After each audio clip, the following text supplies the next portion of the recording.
Hello student, स्वागत है आपका एके ऑनलाइन क्लासेस के अंदर। और इसके अंदर अपने REET level second chemistry part को डिस्कस कर रहे हैं और इसमें हमने जो टॉपिक कंप्लीट किया है परमाणु संरचना।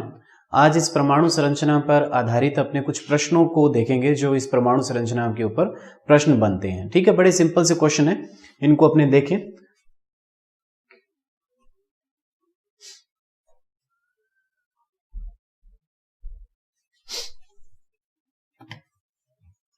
तो फर्स्ट जो इसमें क्वेश्चन आ रहा है, फर्स्ट क्वेश्चन हमारा है इसके अंदर कि द्रव्य का सूक्ष्मतम कण जो रासायनिक अभिक्रिया में भाग लेता है। तो इसके ऑप्शन दिए हुए हैं अपने को, परमाणु, अणु या दोनों या इनमें से कोई भी नहीं। तो अपने इस प्रश्न को देखें कि द्रव्य का सूक्ष्मतम कण जो रासायनिक अभिक्रिया में भाग लेता है। तो रासायनिक अभिक्रिया में भाग सामान्यतः अगर अपने देखें तो अपने स्टार्टिंग के वीडियो में अपने बात की थी कि जो परमाणु है वो अस्थायी होता है, ठीक है, और अणु क्या होता है, स्थायी होता है।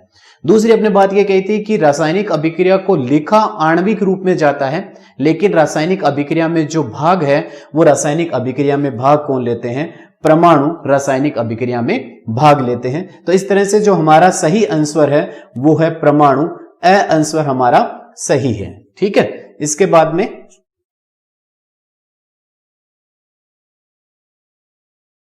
दूसरा प्रश्न, जो ए, यहां पर कोई ए अपने को दे रखा है और उसके लिए कहा है कि जो ए स्थान घेरता है जिसमें बी होता है। तो यहां ए तथा बी है, मतलब ए, जो ए घेरता है, अब ए क्या घेरता है, दूसरा जिसमें बी होता है। तो इसके लिए ऑप्शन दे रखा है इसमें कि घनत्व तथा भार, मतलब कि जो घनत्व घेरता है तथा जिसमें भार होता है, ये ऑप्शन बने, या जो ए आयतन घेरता है तथा भार होता है। सी ऑप्शन इसमें दे रखा है अपने को कि जो स्थान घेरता है तथा जिसमें भार होता है। ठीक है, और लास्ट ऑप्शन दे रखा है इसमें से कोई भी नहीं है। तो अपना जो आंसर है, जैसे अपने बात की थी कि यहां जो परिभाषा दी थी अपने किसकी, पदार्थ की अपने परिभाषा देते हैं। तो पदार्थ की परिभाषा क्या बनती है, अपने पदार्थ या मैटर की जो परिभाषा दी थी वो परिभाषा ये दी थी कि ऐसी कोई भी वस्तु जो स्थान घेरती है और जिसका भार या जिसका क्या होता है, द्रव्यमान होता है, उसे क्या कहा जाता है, पदार्थ कहा जाता है। तो इसके आधार पर हमारा जो ऑप्शन इसमें सही बैठता है वो ऑप्शन सही बैठेगा इसमें, सी जो ऑप्शन है, स ऑप्शन अपना यहां पर सही बैठता है। क्यों? क्योंकि अपने बात करते हैं कि पदार्थ क्या होता है, जो स्थान घेरता है और जिसमें क्या पाया जाता है, द्रव्यमान पाया जाता है, उसे ही हमने क्या कहा था, पदार्थ कहा था। तो इस क्वेश्चन के आधार पर जो हमारा सही आंसर होगा वो स ऑप्शन हमारा सही होगा।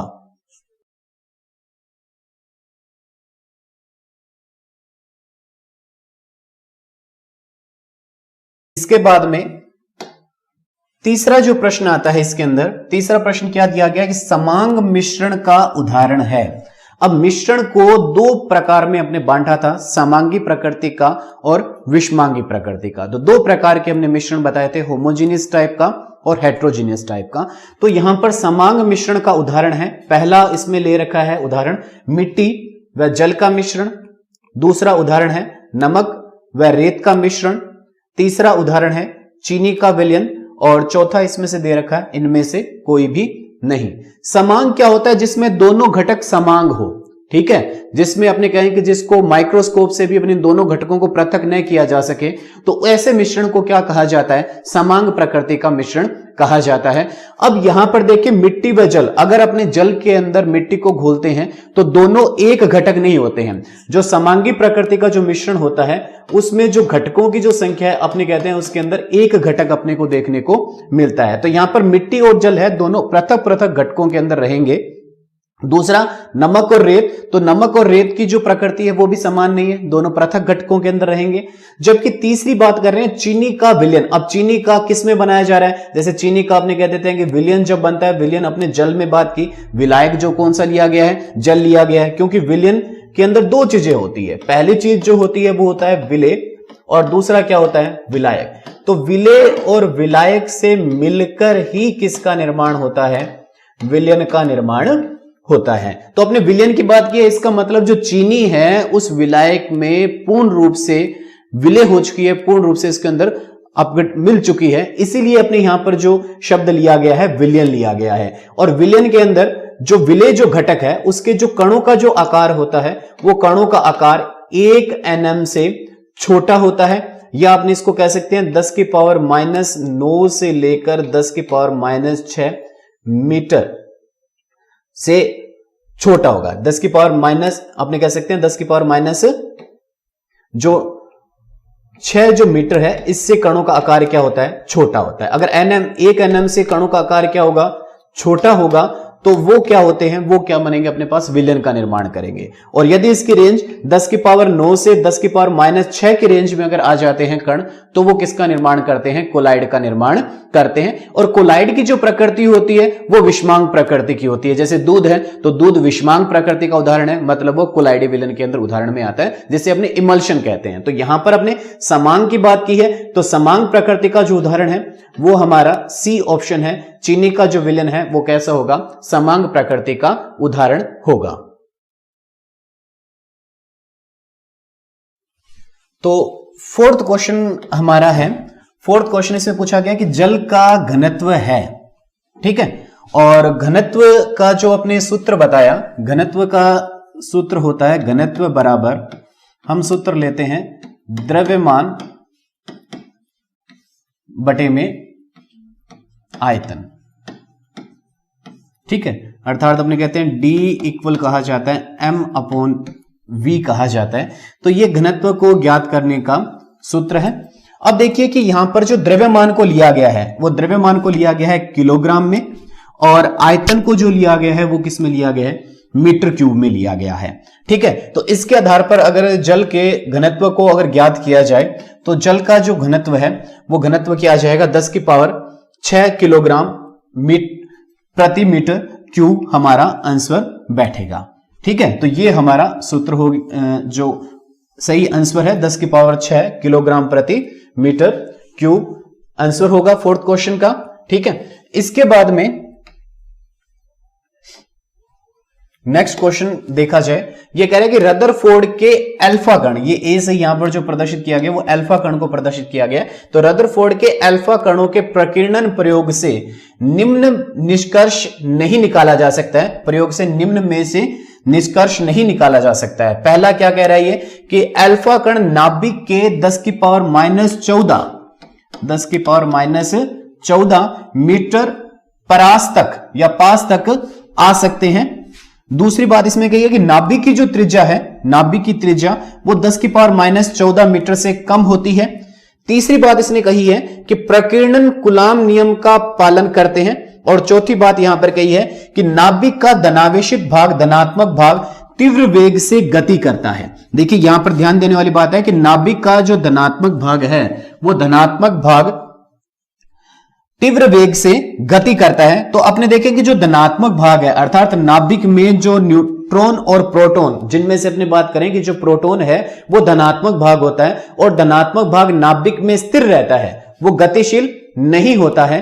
तो गतिशील न होने के कारण से ही अपना जो ऑप्शन होगा वो ऑप्शन कौन सा बैठेगा, जो द ऑप्शन है वो हमारा सही बैठेगा, क्योंकि इसने ये कहा है कि जो धनात्मक भाग है वो तीव्र वेग से गतिशील करता है, गति करता है। तो इसका मतलब ये अपने पास नहीं निकलता है। निष्कर्ष कौन सा नहीं निकलेगा, नाभिक की धनात्मक भाग की जो गति का जो निष्कर्ष है वो हमारा नहीं होगा, ठीक है। इसका मतलब जो धनात्मक भाग है वो कभी भी गतिशील नहीं होता है, वो स्थिर रहता है। आपने कहा था रदरफोर्ड के नियम के आधार पर कि परमाणु के अंदर जो धनावेश है, संपूर्ण धनावेश, वो नाभिक में स्थिर रहता है, नाभिक में स्थित रहता है। तो ये चीज अपनी कही गई थी। इसके आधार पर जो हमारा द ऑप्शन है वह द ऑप्शन हमारा क्या हो जाता है, यहां पर गलत साबित होता है।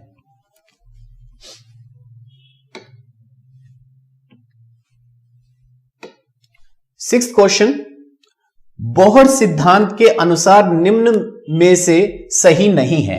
ये चार जो कथन किए गए हैं, पहला कथन किया गया कि इलेक्ट्रॉन का वेग, ये ऑप्शन यहां पर अधूरा दिया गया है, ठीक है। दूसरा है इलेक्ट्रॉन का बल 1/n4।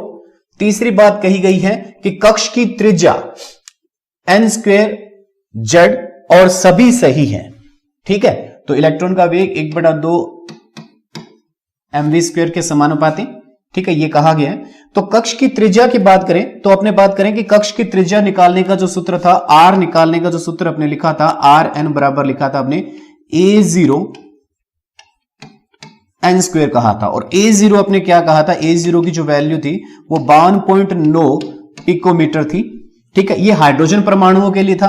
और हाइड्रोजन परमाणु के अलावा अगर अन्य परमाणुओं के लिए बात करते हैं तो आर एन बराबर था, हम इसको कह सकते हैं कि आर एन बराबर क्या हो जाएगा, a0 n square upon Z कहा जा सकता है। अन्य परमाणुओं के लिए यह कहा जा सकता है। तो इसका मतलब परमाणु की त्रिज्या जेड और n स्क्वायर दोनों के यहां पर समानुपात में नहीं आती है। इसका मतलब ये जो कथन है वो कथन हमारा क्या हो जाता है, गलत साबित हो जाता है। जो थर्ड क्वेश्चन है, थर्ड जो होगा वो क्या होगा, हमारा गलत होगा।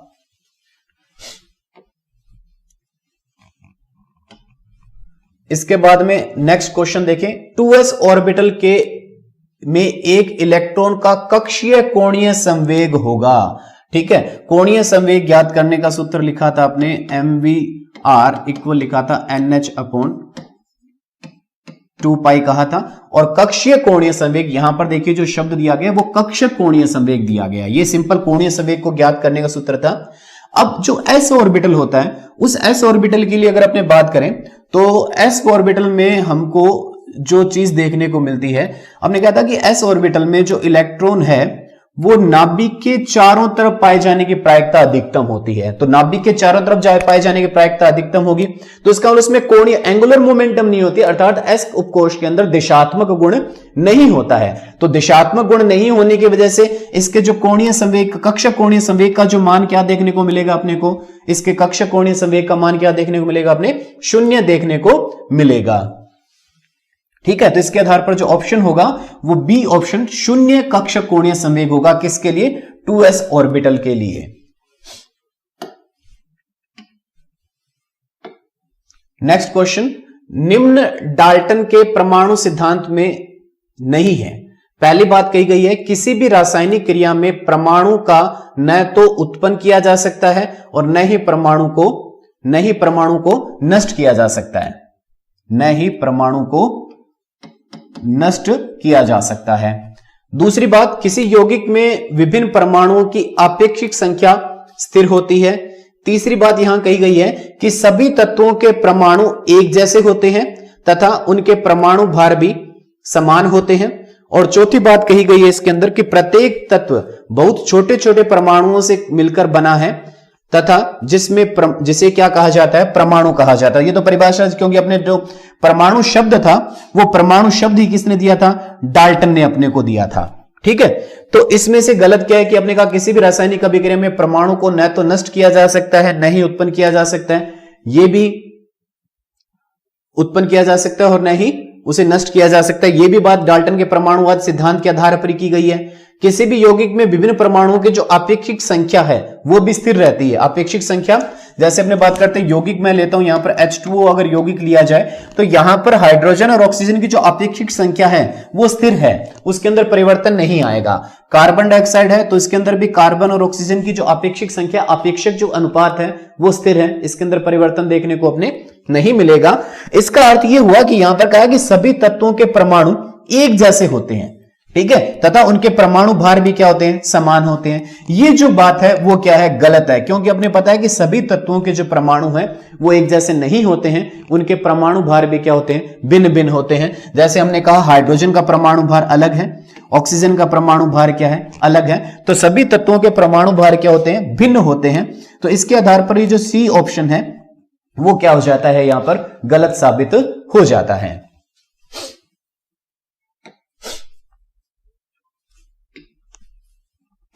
नेक्स्ट क्वेश्चन, बोहर सिद्धांत का प्रयोग होता है, ये कह रहा है हीलियम पर, Li+2 पर, He+2 पर और इनमें से कोई भी नहीं।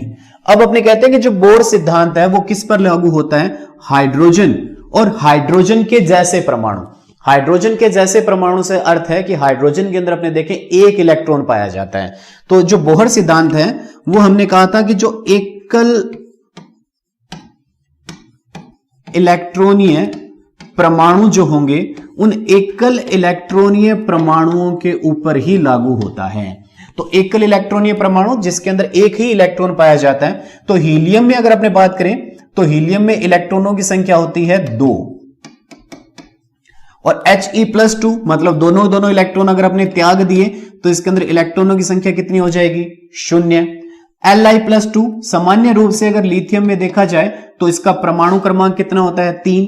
तो जितने इसके अंदर परमाणु क्रमांक है वो किसके बराबर होता है?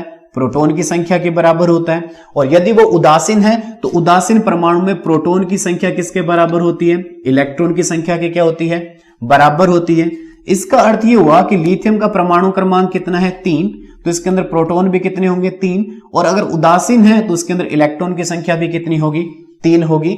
यहां पर लिथियम क्या दिखाया गया है? आवेशित। कितना आवेश दिखाया गया है? +2 आवेश दिखाया गया है। तो +2 का मतलब क्या हो गया कि इसने 2 इलेक्ट्रॉन त्याग दिए। तो 2 इलेक्ट्रॉन त्यागने का मतलब क्या हुआ कि जो Li+3 जो है उस Li+3 के अंदर इलेक्ट्रॉन की संख्या कितनी बची? 1 बची। ठीक है, तो इसका मतलब यहां पर जो बोहर सिद्धांत का प्रयोग किस पर होगा? Li+2 पर अपने बोहर सिद्धांत का प्रयोग किया जा सकता है। हमने कहा था H पर किया जा सकता है, He+1 पर किया जा सकता है, Li+2 पर कर सकते हैं। इसी तरह से अपने पास बेरिलियम के लिए +3 बात की थी। जो इन सभी के अंदर एक एक इलेक्ट्रॉन पाया जाता है तो उन्हीं के ऊपर ही बोहर सिद्धांत को लागू किया जाता है। ठीक है, तो बाकियों पर अपने लागू बोहर सिद्धांत को नहीं कर सकते।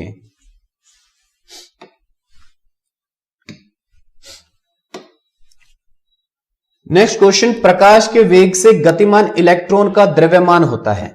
ठीक है, अगर प्रकाश के वेग से गतिमान इलेक्ट्रॉन है तो उसका वेग क्या होगा? तो उसे हम, ये जो सूत्र है वेग को ज्ञात करने का जो सूत्र है अपने बात की थी पहले सूत्रों के अंदर, तो इस सूत्र के आधार पर अपने वेग ज्ञात किया जा सकता है। तो इस सूत्र के आधार पर अपने क्या करेंगे? वेग की गणना को की जा सकती है कि यदि प्रकाश के वेग से अगर इलेक्ट्रॉन, प्रकाश के वेग से गतिमान इलेक्ट्रॉन का द्रव्यमान जो होगा उस द्रव्यमान को अपने ज्ञात करने का जो सूत्र रहेगा वो अपने पास ये सूत्र है। इस द ऑप्शन के आधार पर अपने इसके द्रव्यमान की गणना की जा सकती है।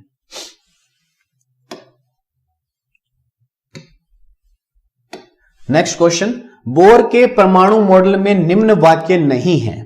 पहला है, कक्षा में उपस्थित इलेक्ट्रॉन की ऊर्जा क्वांटीकृत होती है। यह तो अपने कहा था कि ऊर्जा का क्वांटीकरण होता है, ऊर्जा एक बंडल के रूप में रहती है। दूसरी अपने बात की कि नाभिक के सबसे नजदीक उपस्थित इलेक्ट्रॉन की ऊर्जा सबसे कम होती है। तो एस उपकोष की अपने बताया था ऊर्जा सबसे कम होती है और एफ उपकोष की ऊर्जा क्या होती है? सबसे ज्यादा होती है। नेक्स्ट है कि नाभिक के चारों ओर इलेक्ट्रॉन विभिन्न कक्षाओं में चक्कर लगाते हैं। ठीक है, यह भी सही है। नाभिक के चारों ओर घूमते हुए इलेक्ट्रॉन कुलाम्बिक आकर्षण बल के कारण से ऊर्जा का उत्सर्जन करते हैं। ठीक है, तो नाभिक के चारों ओर घूमते हुए इलेक्ट्रॉन कुलाम्बिक आकर्षण बल के कारण से ऊर्जा का उत्सर्जन नहीं करते हैं। ठीक है, यहां पर करते हुए दे रहे हैं, अपना जो इसमें होगा नहीं करते हैं, तो ये इसमें हो जाएगा। बाकी तीनों कथन क्या है इसके? सही है कि कक्षा में उपस्थित इलेक्ट्रॉनों की ऊर्जा क्वांटीकृत होती है, ये कथन भी सही है। नाभिक के सबसे नजदीक उपस्थित इलेक्ट्रॉन की ऊर्जा सबसे कम होती है क्योंकि एस उपकोष में जो इलेक्ट्रॉन उपस्थित होता है उसकी ऊर्जा सबसे कम होती है। नाभिक के चारों ओर इलेक्ट्रॉन विभिन्न कक्षाओं में चक्कर लगाते हैं। ठीक है, यह भी कथन हमारा सही है। तो जो द ऑप्शन है वो यहां पर क्या हो जाता है? गलत हो जाता है। इसके बाद में नेक्स्ट क्वेश्चन, कैथोड किरण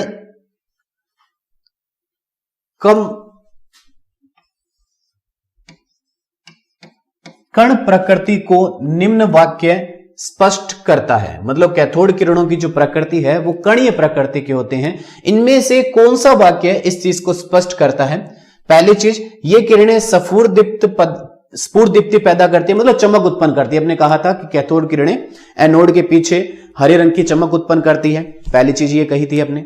ठीक है, दूसरी बात करते हैं, ये किरणें निर्वात में गति करती है। ठीक है, इलेक्ट्रोमैग्नेटिक रेडिएशन जो होती है वो निर्वात में गति करती है, लेकिन वो कणीय प्रकृति को स्पष्ट नहीं कर रही है। तीसरी बात की गई, ये किरणें विद्युत तथा चुंबकीय क्षेत्र में विक्षेपित हो जाती है।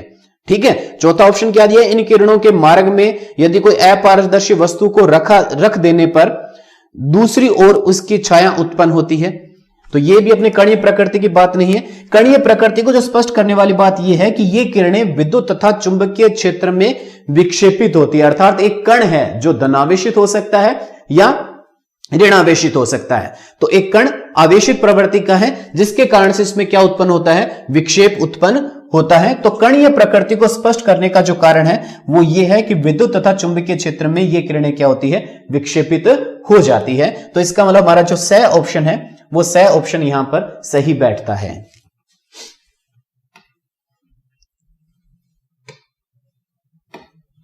नेक्स्ट क्वेश्चन है, निम्न अभिक्रिया में न्यूट्रॉन की खोज से संबंधित है। न्यूट्रॉन की खोज के लिए अपने एक अभिक्रिया दर्शाई थी, उस अभिक्रिया का यहां पर जिक्र किया गया है। 4 अलग अलग प्रकार की यहां पर अभिक्रियाएं हमको दी गई हैं। इन चारों अभिक्रियाओं में से कौन सी अभिक्रिया जो न्यूट्रॉन के खोज के समय में प्रयोग में ली गई थी, तो वो अभिक्रिया कौन सी है, हमारी जो बी अभिक्रिया है। डायरेक्ट अपने न्यूट्रॉन के खोज के अंदर इसी अभिक्रिया को ही अपने सम्मिलित किया था, तो ये अभिक्रिया ही हमारा क्या होगा, आंसर होगा। देखिए यहां पर 4 और 2 6, तो 6 और 9 और 4 13, यहां पर 12 है और एक ये क्या हो गया अपने पास 13।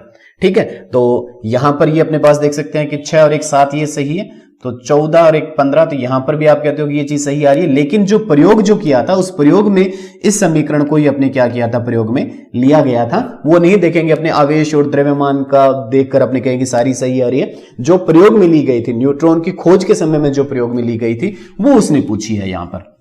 ठीक है, तो बाकी तो ये भी ऑप्शन सही बैठ रहा है अपना। लेकिन न्यूट्रॉन के खोज में इस बी अभिक्रिया को बेरिलियम के अपने कहा था, बेरिलियम के पर जो अपने अल्फा कणों की बौछार करवाई गई थी। तो ये जो ऑप्शन है वो ऑप्शन हमारा क्या है, यहां पर इसके ऊपर सही बैठता है।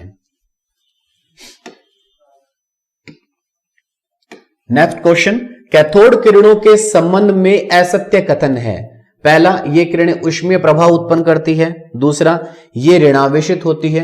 उच्च द्रव्यमान वाले तत्वों से टकराकर एक्स किरणें उत्पन्न करती है, या इनमें से कोई भी नहीं है। देखिए ऊष्मीय प्रभाव अपने पास उत्पन्न होगा, ठीक है, ऋणावेशित होती है, लेकिन उच्च द्रव्यमान वाले तत्वों से टकराकर एक्स किरणें उत्पन्न करती है।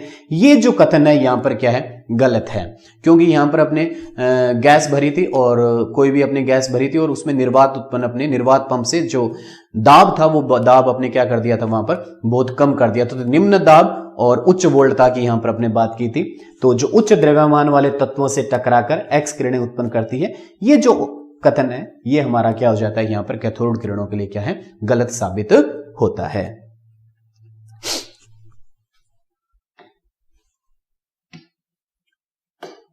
नेक्स्ट क्वेश्चन, प्रोटॉन से संबंध में निम्न कथन सत्य है। यहां पर सत्य पूछा गया है, सत्य है। पहला, यह ड्यूटेरियम का नाभिक है। दूसरा, यह एक आयनीकृत प्रोटॉन परमाणु है। यह एक आयनीकृत हाइड्रोजन परमाणु है। यह एक अल्फा कण है। देखिए अल्फा कण तो किसको कहा गया था, हीलियम के नाभिक को अपने क्या कहा था, अल्फा कण कहा था। ठीक है, पहली चीज ध्यान रखनी है अपने को। दूसरी बात, ड्यूटेरियम का नाभिक नहीं हो सकता, क्योंकि हमने कहा था प्रोटॉन, तो प्रोटॉन अपने का आयनीकृत हाइड्रोजन परमाणु। आयनीकृत हाइड्रोजन परमाणु मतलब H+। अब H+ का मतलब हाइड्रोजन में क्या होता है अपने पास, हाइड्रोजन में अपने पता है प्रोटॉन की संख्या 1, इलेक्ट्रॉन की संख्या 1 और न्यूट्रॉन की संख्या कितनी होती है, 0 होती है। तो अगर अपने 1 इलेक्ट्रॉन त्याग दें, तो 1 इलेक्ट्रॉन त्याग दें तो क्या बचेगा, H+।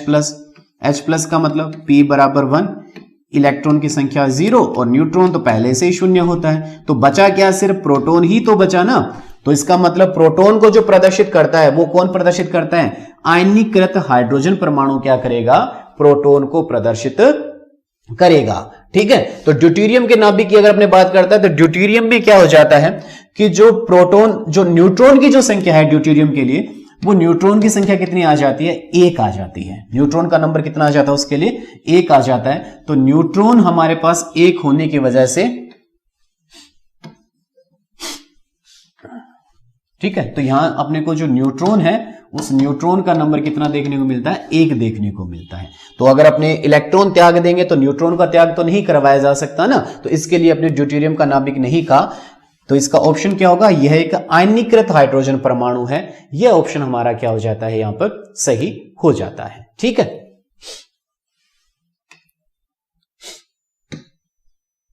नेक्स्ट क्वेश्चन, इलेक्ट्रॉन पर आवेश के मान की गणना की थी। ठीक है, सिंपल सा क्वेश्चन है। इलेक्ट्रॉन पर आवेश के मान की गणना किसने की थी, R.A. मिलिकन ने की थी। ठीक है, थॉमसन ने इलेक्ट्रॉन की खोज की, चैडविक ने न्यूट्रॉन की खोज की और रदरफोर्ड ने नाभिक की खोज की। ठीक है, ये अलग अलग खोज करता है। और इलेक्ट्रॉन पर आवेश की जो गणना थी वो किसने की थी? R.A. मिल्कन ने तेल बिंदु प्रयोग के द्वारा इसकी गणना की गई थी। ठीक है, तो तेल बिंदु या तेल बूंद प्रयोग, अपने इसको नाम देते हैं तेल बूंद प्रयोग या तेल प्रयोग के आधार पर R.A. मिल्कन ने आवेश की गणना की थी। किस पर? इलेक्ट्रॉन पर आवेश की गणना की गई थी। ठीक है, तो इसका ऑप्शन क्या हो जाएगा? R.A. मिल्कन हमारा सही ऑप्शन हो जाएगा। इसके बाद में नेक्स्ट क्वेश्चन है कि जब विसर्जन नली में निम्न गैस भरी जाती है तो एनोड किरणों के लिए EM का अधिकतम मान होगा। EM से हमारा जो यहां मतलब है वो है आवेश द्रव्यमान अनुपात से हमने यहां पर इसको मतलब लिया गया है। तो कहता है कि किसके लिए जो आवेश द्रव्यमान अनुपात है वो अधिकतम होगा। कैथोड किरणों के लिए कहा था कि जो आवेश द्रव्यमान अनुपात था वो फिक्स था, वो परिवर्तित नहीं होता है। जबकि एनोड किरणों के लिए अर्थात जो कैनाल किरणें थी, उन कैनाल किरणों के लिए जो आवेश द्रव्यमान अनुपात था, तो उसमें जब अपने एनोड का अध्ययन किया था उसमें अपने बताया था कि जो आवेश द्रव्यमान अनुपात गैस की प्रकृति पर निर्भर करता है। तो यहां पर जो आवेश द्रव्यमान अनुपात है वो किस पर निर्भर करता है? गैस की प्रकृति पर निर्भर करता है।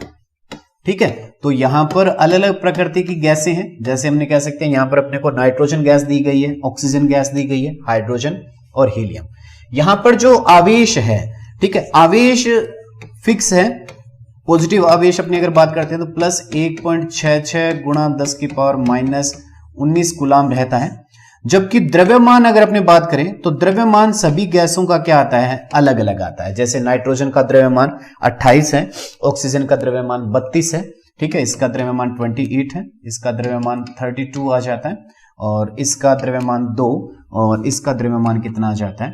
4। ठीक है, 28 ग्राम प्रति मोल, ये 32 ग्राम प्रति मोल, और ये 2 ग्राम प्रति मोल। यहां पर गैस का दे रखा है तो 2 ग्राम प्रति मोल। अगर हाइड्रोजन परमाणु दिया होता तो 1 ग्राम या 1.008 ग्राम प्रति मोल अपने कह देते, और हीलियम का भी 4 ग्राम प्रति मोल के लिए यहां पर इसने बात की गई है।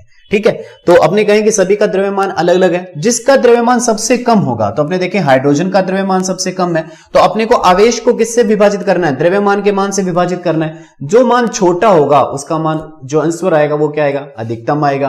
तो इसका मतलब अपने जब इस संख्या को जब 2 से विभाजित करेंगे तो मान क्या आएगा? हमारा बड़ा मान अपने को प्राप्त होगा।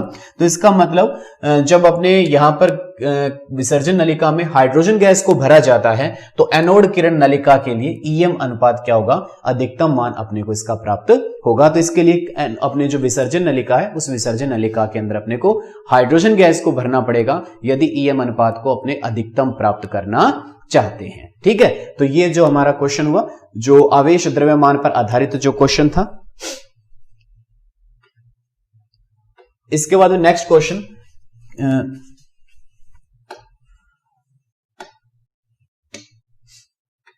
नेक्स्ट क्वेश्चन है कि निम्न में से असत्य कथन है इलेक्ट्रॉन तथा प्रोटॉन पर आवेश बराबर परंतु विपरीत होते हैं। सही है बात ये, क्योंकि अगर अपने इलेक्ट्रॉन पर आवेश देखें तो 1.66 गुणा 10 की पावर माइनस 19 कूलाम, और प्रोटॉन पर देखें तो प्लस 1.66 गुणा 10 की पावर माइनस 19 कूलाम। तो आवेश बराबर है लेकिन जो चिन्ह है वो विपरीत है। न्यूट्रॉन पर कोई आवेश नहीं होता, तो न्यूट्रॉन तो एक उदासीन कण है। ठीक है, इसके लिए तो ये कहा जाता है कि न्यूट्रॉन कैसा है? एक उदासीन कण है। ठीक है, तीसरी बात यहां पर कही गई है कि इलेक्ट्रॉन तथा प्रोटॉन का द्रव्यमान लगभग बराबर होता है। तो ये चीज हमारी क्या है? यहां पर गलत है। इलेक्ट्रॉन और प्रोटॉन का द्रव्यमान लगभग बराबर नहीं होता।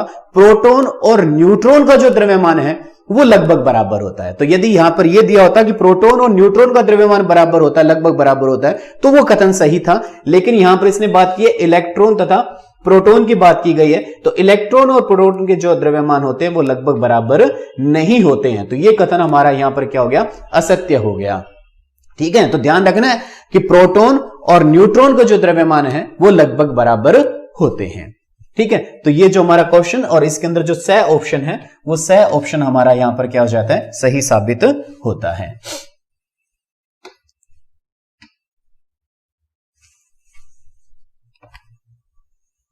नेक्स्ट क्वेश्चन, निम्न में से असत्य कथन है, ये अपने क्वेश्चन यहां पर कर लिया। नेक्स्ट क्वेश्चन अपने यहां पर देखते हैं। ये क्वेश्चन है कि जब अल्फा कणों के धातु की चादर से गुजारते हैं, मतलब जब अल्फा कणों को धातु की चादर से, अर्थात जो अपने स्वर्ण पत्र प्रयोग, जो रदरफोर्ड का स्वर्ण पत्र प्रयोग था, तो उससे जब इसको गुजारा जाता है तो अधिकांश अल्फा कण सीधे निकल जाते हैं। अब सीधे क्यों निकलते हैं, इसके पीछे का कारण अपने पास पूछा गया कि अल्फा कण इलेक्ट्रॉनों से हल्के होते हैं। दूसरी बात, परमाणु की तुलना में नाभिक का आयतन बहुत कम होता है। तीसरा, अल्फा कण तीव्र वेग से गति करते हैं। और चौथा ऑप्शन, अल्फा कणों पर नाभिक का कोई प्रभाव नहीं पड़ता। ये तो बिल्कुल हमारे पास यहां पर क्या है, गलत बात है, क्योंकि अल्फा कणों पर नाभिक का प्रभाव तो पड़ेगा, क्योंकि अल्फा कण भी धनावेशित है और नाभिक भी क्या होता है, धनावेशित होता है। तो इसमें से जो अपने को ऑप्शन जो गलत लग रहा है कि परमाणु की तुलना में नाभिक का आयतन क्या होता है, बहुत कम होता है, ये जो ऑप्शन है, ये ऑप्शन हमारा क्या है यहां पर, जो जिस इसके कथन के लिए क्या बैठता है, सही बैठता है। नेक्स्ट क्वेश्चन, रदरफोर्ड के अल्फा कण प्रकीर्णन सिद्धांत से निष्कर्ष निकलता है ऊर्जा तथा द्रव्यमान से संबंध है। ठीक है, नाभिक के अंदर परमाणु का द्रव्यमान तथा आवेश रहता है, नाभिक में न्यूट्रॉन उपस्थित होते हैं, या इनमें से कोई नहीं।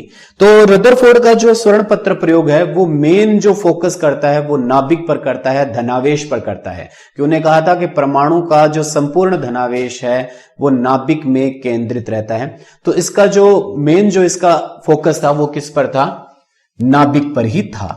ठीक है, क्योंकि न्यूट्रॉन की तो समय तक खोज ही नहीं हुई थी जब रदरफोर्ड प्रयोग किया गया था।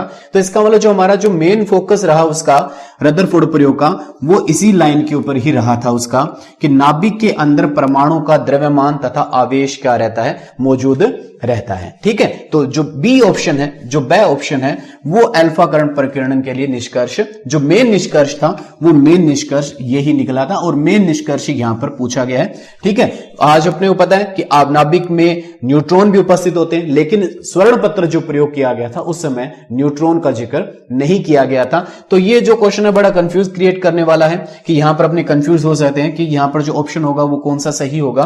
तो यहां ध्यान रखना है कि रदरफोर्ड का जो प्रयोग है वो मेन किस पर फोकस करता है, नाभिक पर करता है और प्रोटॉन के ऊपर करता है, जबकि थॉमसन का प्रयोग किस पर फोकस करता है, इलेक्ट्रॉन पर करता है। उस समय तक प्रोटॉन की खोज नहीं की थी, उसने धनावेश शब्द लिया था। रदरफोर्ड प्रोटॉन की बात करता है और धनावेश की बात करता है, और धनावेश का जो केंद्र उसमें किसने बताया था, नाभिक। तो नाभिक की खोज किसने की थी, रदरफोर्ड ने की थी। न्यूट्रॉन उस समय तक खोजा नहीं गया था, तो इसके लिए इस बात को अपने यहां पर इसमें सही नहीं मान सकते। तो जो बी ऑप्शन है वही सही है, कि रदरफोर्ड के अल्फा कण के प्रकीर्णन सिद्धांत से निष्कर्ष निकलता है कि नाभिक के अंदर परमाणु का द्रव्यमान तथा आवेश क्या रहता है, संरक्षित रहता है। तो ये जो हमारा ऑप्शन है वो ऑप्शन हमारा इसका क्या हो जाता है, सही हो जाता है। ठीक है, तो इस तरह से हमारे जो इस परमाणु संरचना पर आधारित जो क्वेश्चन थे वो क्वेश्चन अपने कंप्लीट किए, और नेक्स्ट वीडियो में अपने एक केमिस्ट्री के नए टॉपिक के ऊपर डिस्कस करेंगे, एक नए टॉपिक को स्टार्ट करेंगे। Thank you.